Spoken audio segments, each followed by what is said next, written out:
Welcome back to the Mayhem Performance Podcast. Today we're going to tell you how to compete for the rest of your life. You don't have to just do it from 19 to 26 and then quit and then never do CrossFit again.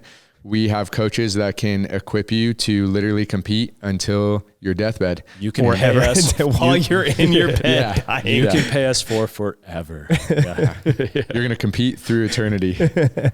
Amen to that, man. Maybe there'll be a little CrossFit Talk about like competition in how eternity. I'm always That'd trying be to cool. do sales pitches on here. This is the ultimate sales pitch podcast. We want you until you're 95. Yes. There's no reason not to. Yeah, but a couple things we want to do is we actually want to address that practically, what it looks like in programming and how we coaches would design that with maybe someone who starts competing when they're in their 20s and continues to compete as a masters, which we see a lot of that now, like a Scott Panchek who competed as a high-level individual is competing as a 35-year-old.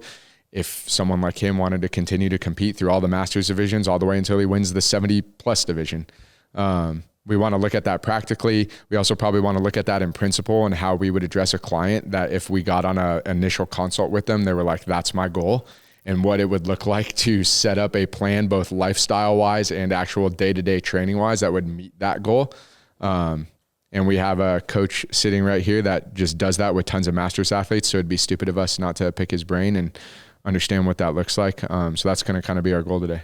Yeah, I think you said it well, where you got to kind of look at this, a couple different facets. The first one is obviously the training side of things. Like, okay, how do we train an athlete throughout a year and then multiple years and then maybe 20 years to make sure that they stay healthy and they still can compete when they want? But then the other side of it is the lifestyle side. How do you address all the lifestyle factors to make sure that you're staying healthy and you want to do this for a long time? Because things change, right? Like in your 20s, you're probably thinking differently than you are in your 40s, and your job may be different, and you have a family. And so all of these things are constantly changing, but there's got to be kind of something that we root ourselves to if you are passionate about doing fitness and functional fitness and CrossFit specifically for a long period of time. So I think that's kind of the first way to look at this, is make sure that we address training and the lifestyle factors. We have this like unspoken rule in the podcast, so we kind of go one by one and we take turns. I have nothing to say yet.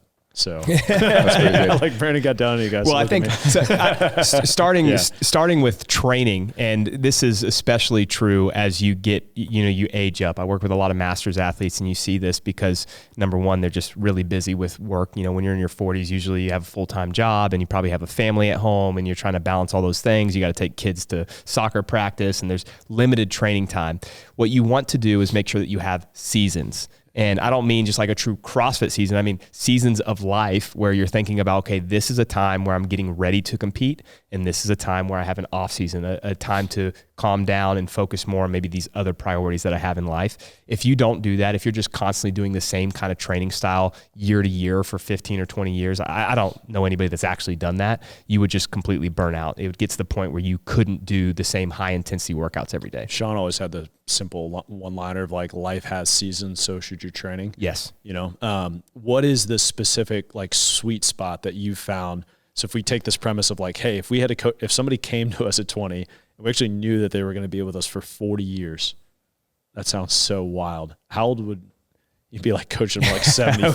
That'd be so old. That'd be awesome. How many times a year would you have them compete? If they were like, Brandon, this is my hobby, this is my passion, I want to do this for the next 40 years. How many competitions can I peak for each year and do this for a long time? Yeah, my opinion's probably changed on this because I see all these high-level athletes competing like 10 times a year now, which is probably not healthy for them. As a younger athlete, I think you can compete more often in higher-level competitions that require more than one day. As an older athlete, Give me a number. I would prefer people to not do more than 3 or 4 big competitions a year. Up till roughly what age? Yeah, I mean, probably their late 20s, early 30s, somewhere in there. Quarterly. Quarterly. And even then, by the way, if you have weaknesses and you really are passionate about the sport, it's hard to do that because you never have what we would consider like a true limiter phase or weakness phase in your training, because you're basically going from a competition, deloading for a couple of weeks, and then you have to kind of start right back, and you only have a couple of months, maybe 8 weeks of a training block to prepare for the next competition. So for most people, I even pull that back a little bit more. Do 2 small competitions, go to like the in-person competition that's one day in your local area and throw down and have a blast. Like, we want you to enjoy your fitness and be able to express that. But at the same time, if you have bigger goals, you want to make the CrossFit Games, you want to make a semifinal, you want to make this big competition, then still let that be your priority for that season of life. for masters athletes, I think you actually really need to be thoughtful about reducing this down to where it's only one big competition, one kind of moderate size competition, and then the rest would just be kind of fun stuff that you're doing inside of your gym. I know most masters don't do this. I work with a lot that do 3, 4, 5 competitions a year, but there comes a point where you have to be okay with not being peaked for those competitions then. So I tell athletes all the time, I have some that just finished the games and now they're going to do Legends competition in December. That's enough time to be able to truly, they took a couple of weeks off. Now they're kind of easing back into training. But let's say they want to do another competition in February or March right before the Open. Then you get to this point where at some point there's some give and take. So either we don't prep for Legends and we just wait for next year to truly prep, or if we prep for Legends, we need to take another long off season. Again, that's the kind of seasons we were talking about before we start prepping for the CrossFit Games next year. The tendency for most people, I think, is they have so much fun in competitions that they want to gear right back up for the next one. And it works well for a time, right? When we see this with a lot of young athletes where they can just like bounce right back and do another hard training cycle. Yeah. But for 40 years, I think that's unsustainable. And I also think you won't have the same amount of progress if you do that. So yeah, even when do those people even like go on vacation with their family? Yeah. I'm like serious, like genuine question. Yeah, I think if you're always training and you have 7 or 8 competitions on the calendar, it makes it really hard to do that. And financially, it's a huge financial commitment too. For sure. I think the big thing I want to point out though is that most people do competitions because they think it's the way to get better, and partly it is. However, if you have 6, 7 competitions on your calendar, you're never actually getting better at the things that you need to get better at to make you better on the leaderboard because you're not addressing the weaknesses. So, all the athletes I had at the games this year, what we did is we did an analysis. Okay, what workouts did you do well? What workouts did you do poorly? And how can we address those in the off season? If they were gearing up for another competition now, it would be very challenging to be able to actually address those things to get them better on the leaderboard next year. So having time, again, that true off season to address that, I think is really important for our athletes. And it's true too with even those that aren't competing. Like if you just want to go and have fun and express your fitness and maybe just kind of the local gym, you throw down on a Saturday with friends and that's your passion, you still don't want to just do the same style of training all year. You need to have these seasons of life. Sure. Do you guys ever allow, using Legends as an example, if you have someone that they're a games level masters athlete and they make the games every year and they can do really good, would you ever allow them to do Legends without tapering or peaking for it? Like you would just kind of do it and they would know and expect not to win? Yeah, I actually have had that conversation with an athlete. Hey, we're going in here because you were invited and kind of expected to go and they enjoy the environment, but we're not going to do a full performance phase to where we beat you up again leading into Legends. And I think that's a really wise choice, especially for those that are aging. If you're 50, 55, 60, and you're doing competitions throughout the year, it makes sense to have that one big competition. The CrossFit Games, that is your goal. That's your passion. Let's make sure you're ready for that.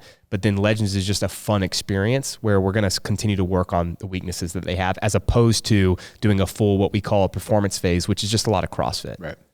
Right. Question kind of tailing off that as well is, have you ever worked with age group athletes in also almost like taking a year or 2 off the major competition as they age up, knowing they can't do as well, for someone could win the minute they get into the next age bracket and they're in that younger portion of the group? Do you ever discuss with athletes for longevity that are aging up to be like, hey, let's just take this year off the games and train and back off and like allow your body to heal from maybe things that tweaked at the games or anything like that? I've had multiple athletes do this, and if you're a masters athlete, I know this is turning into a masters podcast, but that's cool. We got a lot of masters athletes.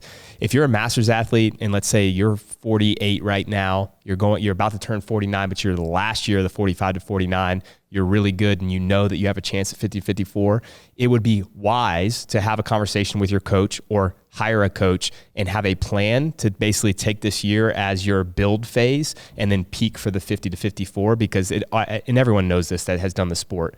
The first year aging up into a new age group is always the best opportunity to be able to compete because you're the youngest. And if you take time off beforehand, you're usually the freshest. And one of the things I saw at the games this year that honestly, it's kind of sad, and I would say it shocked me, but it doesn't, is you could tell there were athletes there that were overtrained. They had worked so hard because they were so passionate about doing well, but they actually hurt themselves in the process. And you could tell they were tweaked.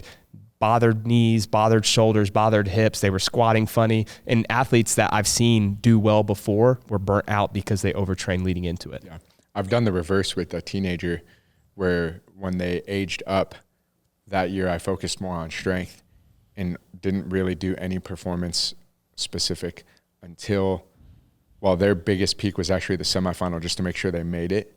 And then I didn't really do any performance like training until the month of the games, just so they could like feel good for it. But that whole year was like all strength bias and really just like limiter based training the whole year round, because I was like, the chances of them winning as a 16-year-old against all these 17-year-olds, and I knew who the 17-year-olds were, are very minimal. Yeah. And what I could do is take an entire 2 years to make sure they win as a 17-year-old, and it worked. Yep. Right. So it's like thinking about taking that approach, whether you're in the masters or the teenage, it's the opposite for the teenage division. Wait till you get older, because then you'll win because you're maturing. But for the masters athlete, like you want to be the younger youngest side. Yeah. Right. Yeah. But literally taking an entire 2 year thought process into like, how do I help this person win as a 17-year-old, not as a 16-year-old? Yeah. That same thought, sorry, Jake, that same thought is actually important for those that maybe aren't thinking about the games, but just thinking about, I want to be able to express my fitness for a long period of time. Because what you just said was, I was thinking a 2 year process of how to prepare this athlete for the 17 games. Mm-hmm. As a competitor or as someone that's just passionate about fitness, and you really want to do this for a long time, you should be taking that 10-year approach. How do I prepare myself at 20 to be able to do these things that I love at 30? Yep. And at 30, how do I prepare myself to do these things at 40? And so you still need to be strategic with how you train, how much you train, how much volume and intensity you're bringing to your training throughout the year. Now, that's not to say you can't go hard, because even my, what I would call like GPP clients, they still want to push themselves. They want to challenge themselves. They go and do competitions. Some are doing high roxes now, or some are doing just in-person competitions at their gym. And so we have those phases where they push aggressively. But you also have to have those phases, and I'll keep reiterating this, where you're not pushing aggressively so that your body can recover and you can stay healthy for a long period of time. Yeah, that was actually much more eloquently said. What I was going to kind of say with Dom too is, I think we also run the risk when we tell athletes, hey, if you're going to the athlete who wants to compete for a long time, hey, let's only have like 1 or 2 competitions a year, or 2 or 3, depending on their age, on average. But you can go play and participate in competitions, and we just won't necessarily peak for them. We won't have a performance phase for them. We also run the risk then of those kinds of people, myself included, it's like a free pass to just go play all the time, right? And, again, to use a Sean quote, it's like there are no free lunches, right? Like those competitions still come at a cost. You don't just get to say, hey, I'm going to just show up to my local box that's running a 2-day competition this weekend, but it's all good. Like, I'm not going to peak for it. I'm not going to train for it. I'm just going to show up and throw it down. It'll be all good. It's like, dude, you're going to go hard as can be. You're a competitor, right? Like, it's going to bury you for a few days, right? And by the way, too, you're probably going to hold back a little bit that week of training. Like, so I'm doing a high rocks race next week. I was just about to say that. I was like, so many people have been telling me lately, like, hey, I'm doing a high rocks this Saturday. But don't worry about it, man. It'll be all good. Can I train Thursday instead of Friday? Yeah. So you want to train 4 days in a row, take Friday off, and do a high rocks on Saturday? I'm already. Coaches, we're the worst clients, too, because we think we're always exceptions to the rule. Because I've been doing the same thing. Like, I hit up my running coach, and I was like, bro, you don't need to change anything. Like, it'll be all good. Like, and if you know my running session is just a high rocks. Yeah, it's only 5 miles, but I know, I've told some other people, I was like, it's probably going to bury me. Because the intensity is going to be something that I don't ever hit in training, for an hour time domain. So I don't know. How do you guys manage that too? How do you not just give the free ticket or the free pass to just go haywire, or, or more specifically, okay, 2-3-ish competitions a year. How do you have a cap on how many they get to play in? Do you have that conversation? If so, what does it sound like? I don't think I've ever had anybody that just wants to go and do competitions all the time, because most people that hire a coach are usually pretty focused on they hire a coach to get better at specific things. Yeah. And so I've been lucky enough to have people that are passionate about training. Who the heck am I coaching? Have you had that? Have you had it done? I've had some people that want to like compete a lot, but once I reorient them to their original goal, then they can see how like competing every weekend doesn't align with their original goal. And I'll be like, which one do you want to do? Do we just want to do this for fun and like compete on a bunch of weekends? Like, I can help you do that and do well. Or do you actually want to achieve this one major goal then everything else in your programming needs to align to that. Yeah, totally.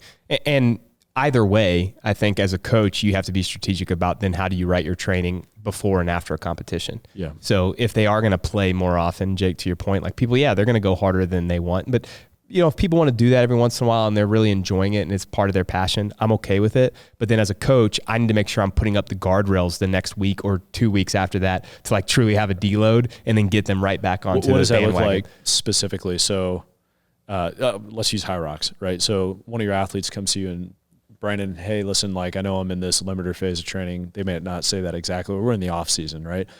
My buddy's invited me to Boston High Rocks next weekend. I'm going to go hit it on Friday evening, right? What does training look like?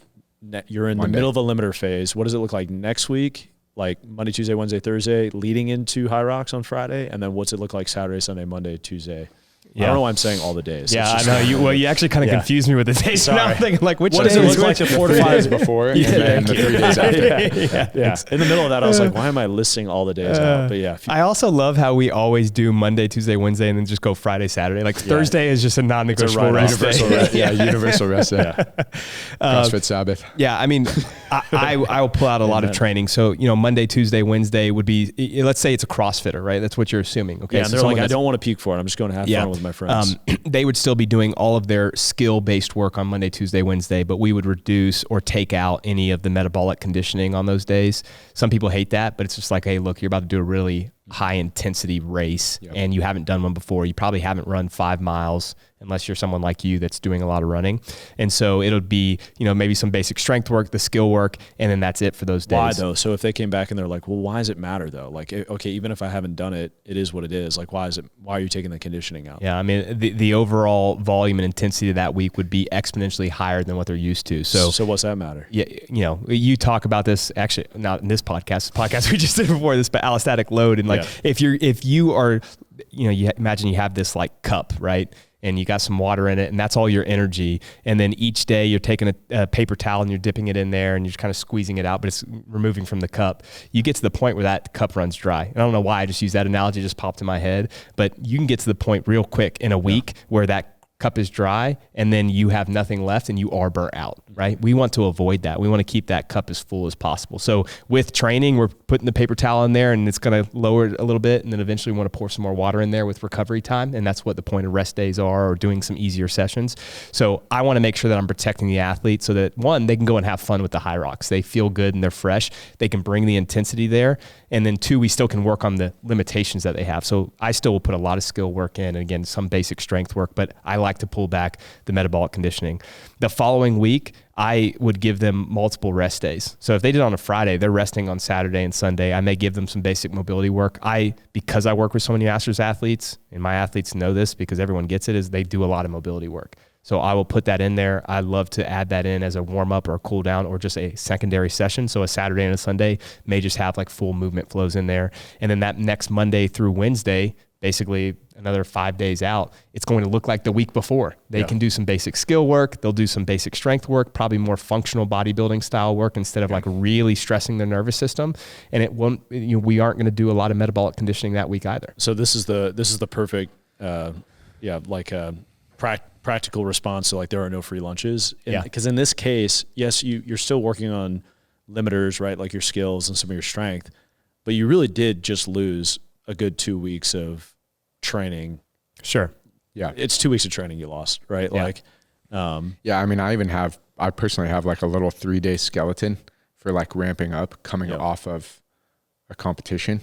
Yeah. I followed that for like 2 years. Even if you just do one, like without tapering for it or anything, I typically am like 2 to 3 days completely off and then 2 to 3 days of ramping up. So you almost always lose a full week of training when you do something. If someone did a high rocks, I might just like deload a few days and then ramp back up over the weekend, depending on how they feel. But I would want to actually know exactly what they're feeling, like have them like maybe send me stuff from a watch or like tracking things like with how they're actually recovering, because they might actually have to take a whole week. Yeah. I mean, for someone that runs a lot, it probably would be way easier than, someone that hasn't been running. Right. Like if I haven't been doing any running. The high rocks is actually a good example because it's rough, because a lot of if it's like an open intermediate level athlete, I mean, most of them are not running all that much, right? And so that 5 miles is no joke at that level of intensity. Yeah, we're like a games level athlete could probably legitimately do a high rocks on Saturday at their gym and then come back in Monday and probably be able to train. You taking shots at high rocks, bro? No, I'm just like, I've seen a couple guys do it and they're like, fine. Yeah, they're used to that kind of training volume and intensity. Yeah, I think that the big picture though is if it's something that if you're wanting to train for 20, 30, 40 years and like this is your lifestyle, then those things are okay, but you also have to be okay then with taking that time off to protect yourself so you can stay healthy for a long period of time. The last thing you want is to do too many, hard sessions or competitions to where you get to the point that now you start having these like, little nagging injuries, as Tom would say in the mentorship, the niggles, right? Niggles. The niggles. You don't want the niggles. I love that word. I don't know why I just said it, but that's what happens is people, they do the high rocks and they start training hard the next week. And then it's like, well, my knees bothering me a little bit. My ankles bothering me, my hips bothering me. And then you have to modify training, not only for those, week and a half, but for 4 or 5, 6 weeks. And it really sets someone back. It's the premise of the book, Why Zebras Don't Get Ulcers. Yeah. Right. Like zebras don't get ulcers because they don't face chronic stress. And when you compete all the time, that is chronic stress. Training is stress. Yeah. Right. And, zebras don't get ulcers because the only stress they face is acute running from a lion. I think too, like another more specific topic within this competition for a long period of time, there's a lot of athletes who need to undergo some level of body composition change too as well. And competing all the time doesn't afford you that opportunity to actually, just put it more simple, there's a lot of athletes who would benefit from losing weight, right? And they never get the opportunity to do it or do it well in a way that doesn't hinder their performance because they never have an off season to do it. Yeah. Right. And to do it slowly. Yeah. Without having to try to cut 10 pounds in 2 months or something, or vice versa. A lot of athletes never take some time to put on some weight. 100%. And I've even seen it on the female level. I think our sport actually keeps females really lean. And I don't know how healthy that is long term. Yeah. And so if there was seasons where you allowed a female to be a little heavier, I mean, I know you've had a couple athletes yourself go through pregnancy and then try to come back post pregnancy and they maybe were pregnant a little bit older. It's easier for a 21-year-old to bounce back from pregnancy than a 29-year-old who gets pregnant. That's actually a specific question I wanted to ask. How do you navigate with athletes? I've never had that, but how do you navigate with athletes that are trying to come back, maybe even as a master's athletes post pregnancy? Yeah. I had an athlete, a high-level semifinal athlete in their mid-30s that gave birth and then obviously wanted to come back and be competitive again, and now she is.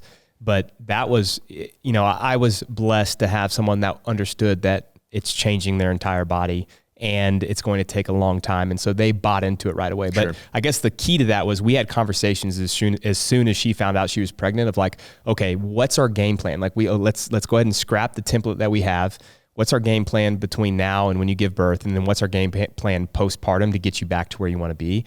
And we built out this kind of foundational model that was, we knew that she wasn't going to be able to do certain things. And so we kind of continued to modify the training to replicate certain movements so that she still could squat and do some different lunge variations and keep her pelvic floor strong and all that. It's just a completely different style of training. But the whole point of it was to make sure she was healthy through the pregnancy, that she was as fit as she could be while staying healthy. That then built this nice foundation so that she could come back after. The one thing I've seen, and again, it's hard for me to speak to this because I've never had to go through that. I've watched my wife go through it 3 times. It's absolutely incredible. They're growing an amazing human inside of them and then giving birth, and then they have to take care of the child, is coming back too soon from pregnancy and feeling like they have to jump right back into it. So I always encourage athletes, I have someone right now that just gave birth actually, and she's coming back and just, hey, take your time. Let's start with kind of these foundational building blocks. Think about the pyramid. We're getting the biggest layer, the widest layer first, which also means it's not very specific. It's more, let's kind of broaden our base, and then eventually we'll get back to the peak of that pyramid. That's good. Yeah, I think in a culture of 30-second reels, it's really hard to take a step back and commit to a 5-year plus journey. I think also in a sport where we see 14-year-olds and 16-year-olds and 18-year-olds podium at the CrossFit Games. Some people want to make a jump from at 17 years old and not be willing to do a journey to 25, which could actually allow them to win instead of just make the games. Some people are for sure 100% capable of podiuming at the games at 18. That's great. But it doesn't mean every single teenager has to do that, or every single 20-year-old has to do that. And having a coach and laying out a plan with actual specific principles and based on goals that you want to do, you might actually be able to attain that goal if you lengthen it than if you just try to be like, all right, I have 2 years to do this and I got to do it. If I don't do it in 2 years, it's a waste of time. And I feel like a lot of athletes struggle with that mindset in our sport because of what's displayed on social media and what's shown and what's necessary in order to make the podium versus like actually laying out a structured 3, 5, 10-year plan that allows for longevity in the sport. Because I do think longevity in the sport is possible. I don't know how much it's talked about or how much research there is on that, but I think if things are done well and you're able to take a step back and also like align things with different seasons of life, I think we can actually create longevity in our sport versus like 3 years of competing and then you never hear the person again. Yeah, for sure. The last thing I'll say, and I mentioned this with masters athletes, but I think this is true for anybody that jumps into the sport.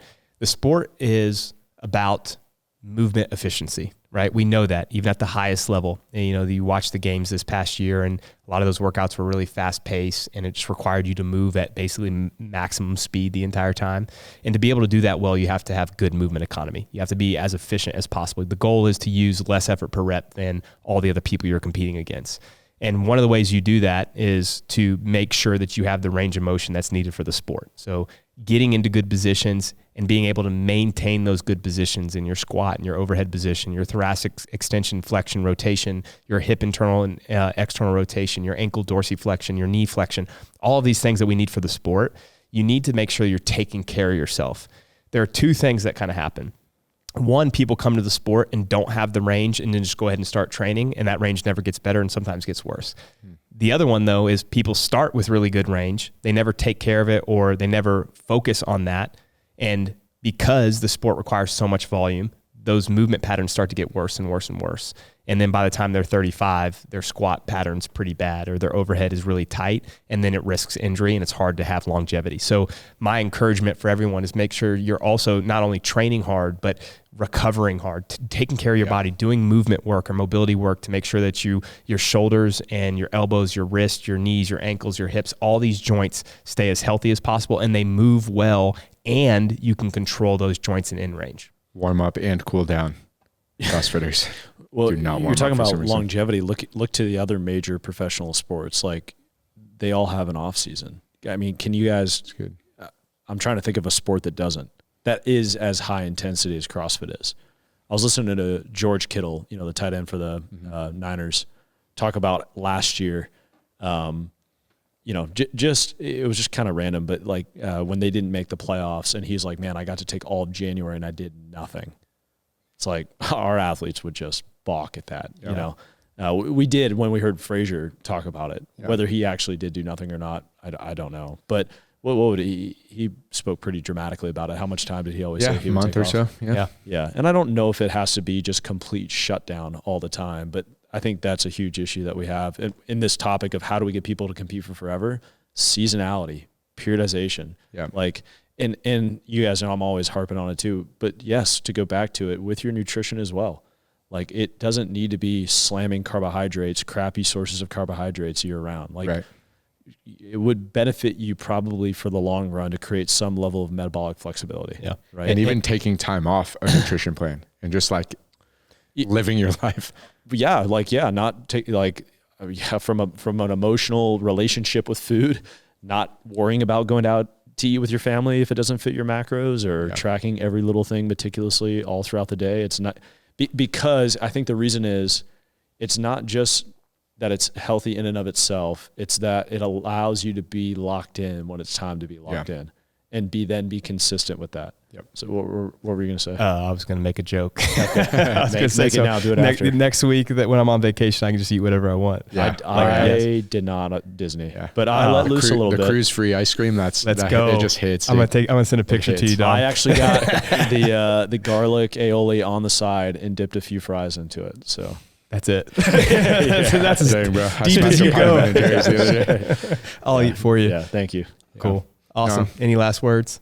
No, I think that's all. I think we nailed Yeah. it. Yeah. Big picture, have seasons, enjoy time to go hard, enjoy your time to kind of take off and recover, and make sure that you continue to find purpose in what you're doing. Enjoy the process and don't get burnt out just by always, saying, oh, I'm not getting any better or I'm not enjoying this. Yeah. And I think the last thing I'll say is just don't be afraid to have like cycles in your training that are like longer than like per year.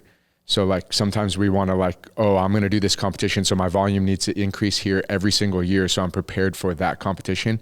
You can actually lengthen that out across years, where it's like, okay, this year my volume is going to be really low and I'm going to get really strong. And then next year I'm going to increase my volume from 1 session a day for a year to 2 sessions a day.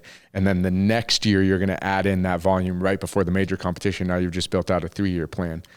Periodization can apply across years, not just across 1 year. You just talked about 30-second reels, and now you want me to think about 2 years? Yeah, exactly. No. It's rest is interwoven into our design by our creator, right? And so those laws and principles apply to sport as well. I'll leave a theology thing. We can close with this. Anything that is not slow is not of God. I just heard on a podcast recently. Anything that is not slow is not of God. Wait, dude, we can't just stop there. Just anything that is not slow is not of God. That sounds like a John Mark Comer quote. It was Stuart Olliott. He's about 60, 70 years old. Awesome little preacher. He does these little things called a walk with Mr. O. And someone will like ask questions and he'll just like walk them through how to do it, basically like scripture wise. And that was something he says, like anything that is not slow is not of God. I hit. Chew on that. We'll end there. I hit. Yeah. It's good. See you guys.